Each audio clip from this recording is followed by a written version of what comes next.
பிரதமர் மோடி இன்று கங்கை கொண்ட சோழபுரம் வருகை தர இருக்கும் நிலையில் அங்கு பலத்த பாதுகாப்பு ஏற்பாடுகள் செய்யப்பட்டுள்ளன.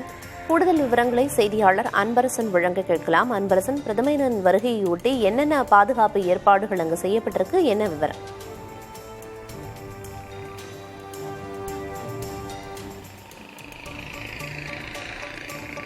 கங்கை கொண்ட சோழபுரத்திற்கு இந்திய பாரத பிரதமர் திரு நரேந்திர மோடி அவர்கள் சரியாக இன்று நண்பகல் 12 மணி அளவில் வருகிறார். இதற்காக பல்வேறு பாதுகாப்பு ஏற்பாடுகள் செய்யப்பட்டிருக்கிறது. குறிப்பாக தமிழக காவல்துறை சார்பாக 5 அடுக்கு பாதுகாப்பு போடப்பட்டிருக்கிறது. அதேபோன்று தற்போது கங்கை கொண்ட சோழபுரம் என்ற பகுதியே எஸ்பிஜி படையினர் கட்டுப்பாட்டுக்குள் இருக்கிறது. தற்போதுதான் நாம் இந்த பொன்னேரி என்கிற சோழகங்கம் என்கிற ஏரியில் இருந்து கொண்டிருக்கிறோம். இங்கிருந்துதான் பிரதமர் மோடி தனது பயணத்தை கங்கை கொண்ட சோழபுரம் கோயிலுக்கு செல்கிறார்.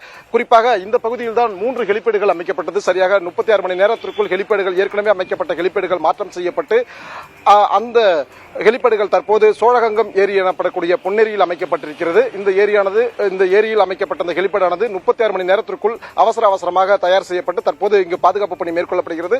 சரியாக 11:50 மணி அளவில் இந்திய பிரதமர் திரு நரேந்திர மோடி அவர்கள் இந்த ஹெலிபேடில் தான் அவர் ஹெலிகாப்டரில் இறங்கி இதன் மூலமாக இங்கிருந்து காரின் மூலமாக சென்று சரியாக 2 கிலோமீட்டர் கிழக்கு நோக்கி இருக்கக்கூடிய கங்கை கொண்ட சோழபுரம் கோயிலுக்கு அவர் செல்கிறார். இதற்காக பல்வேறு பாதுகாப்பு ஏற்பாடுகள் தற்போது அந்த ஹெலிபேடுகள் சுற்றி அமைக்கப்பட்டிருக்கின்றன. குறிப்பாக எஸ்பிஜி படையினர் கட்டுப்பாட்டுக்குள் இந்த ஹெலிபேடுகள் மொத்தமாக கட்டுப்பாட்டுகள் வந்திருக்கிறது. அதே போன்று தற்போது இங்கு 100க்கும் மேற்பட்ட போலீசார் குவிக்கப்பட்டு இங்கு தீவிர பாதுகாப்பு பணியானது மேற்கொள்ளப்பட்டு வருகிறது.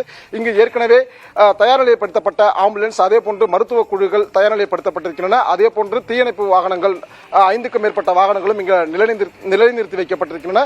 அதே போன்று இந்த பகுதியில் சரியாக 10 மணி அளவிலிருந்து போக்குவரத்து மாற்றம் செய்யப்படும் என அரியலூர் மாவட்ட காவல்துறையானது தெரிவித்திருக்கிறது. குறிப்பாக ஜெயங்கொண்டம் வழியிலிருந்து கும்பகோணம் நோக்கி செல்லக்கூடிய பிரதான சாலை தான் இந்த கங்கை கொண்ட சோழபுர சாலை பகுதியானது. இந்த சாலையில் தான் அந்த கும்பகோணம் செல்வதற்கும் அதே போன்று சேத்தியாத்தோப்பு வழியாக சென்னை செல்வதற்கும் பிரதான சாலை தான் தற்போது நாம் நின்று கொண்டிருக்கிறோம். இந்த சாலை சரியாக 10 மணிக்கு பொது போக்குவரத்திற்கு தடை செய்யப்பட்டு அது மாற்றுப்பாதையில் அனுமதிக்கப்படும் என சென்னை அரியலூர் மாவட்ட காவல்துறையானது தெரிவித்திருக்கிறது. குறிப்பாக சரியாக 10 மணி அளவில் இருந்து கும்பகோணம் நோக்கி செல்லக்கூடிய வாகனங்கள் ஜெயங்கொண்டம் வழியாக திருப்பி அனுப்பப்படும் எனவும், அதே போன்று சென்னையிலிருந்து வரக்கூடிய வாகனங்கள் சேத்தியாத்தோப்பு கங்கை கொண்ட சோழபுரம் கூட்டுரோடு வழியாக எப்போது போலும் பயணிக்கலாம் எனவும், உள்ளூர் வாசிகள் பயணம் செய்வதற்கு உள்ளூர் வழியாக, அதாவது பெரியபாளையம் பகுதி வழியாக உள்ளூர் பகுதிகளாக மாற்றம் செய்யப்படும் எனவும் அரியலூர் மாவட்ட காவல்துறையானது தெரிவித்திருக்கிறது. இந்த நிலையில் தான் தற்போது பாதுகாப்பு பணிகள் இங்கு பலப்படுத்தப்பட்டு இந்த பொதுமக்கள் பெருமளவில் திரும்பி இருக்கிறார்கள். அவர்கள் அந்த பொதுமக்களை இங்கு இருக்கக்கூடாது என போலீசார் தொடர்ச்சியாகவே அவர்களுக்கு அறிவுறுத்தி வருகிறார்கள். அந்த காட்சியை தான் நமது ஒளிப்பதிவாளர் திரு சந்திர அவர்கள் காண்பித்து வருகிறார். இது மட்டுமல்லாமல் கங்கை கொண்ட சோழபுரம் பகுதி மொத்தமாகவே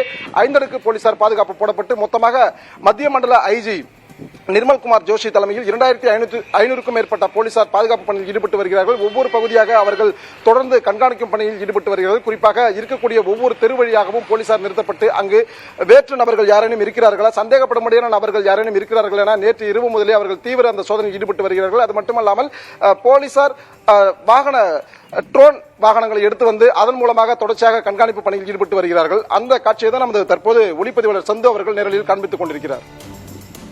களத்திலிருந்து தகவல்களை வழங்கியதற்கு நன்றி அன்பரசன்.